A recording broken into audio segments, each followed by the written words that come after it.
Hello，我係 Sylvia Wong，我係加拿大地產經紀，係license BC 同埋 Alberta 嘅。今日呢個題目呢就好得意嘅，就講加拿大女性擁有物業嘅歷史嘅過程。我哋講下歷史先。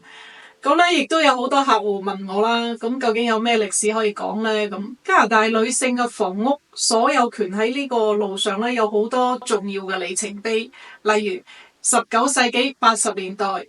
已婚婦女財產法就俾我哋女性咧擁有財產嘅權利啦，為咗性別平等鋪咗呢條路啦。咁到咗20世紀60年代咧，儘管呢個勞動力參與率不斷咁提高，但係女性咧依然面臨呢個財務嘅障礙，因為銀行咧係通常要求男性要共同去簽署呢個貸款嘅合約。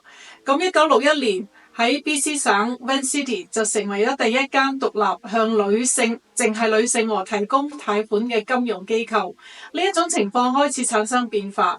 1975年具有里程意義嘅 Irene 麥多克案呢個案呢就進一步推動咗法律嘅改革，確保離婚當中財產法嘅平等分割。如今女性係比以往都係更加之熱衷擁有房屋。2019年61%嘅購房者都係女性，反映出今日嘅女性嘅獨立性同埋市場嘅影響力。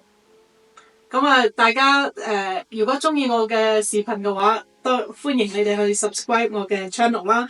咁俾個 like 俾我啦，咁我會多啲講下呢啲地產方面嘅資訊嘅。多謝大家收睇。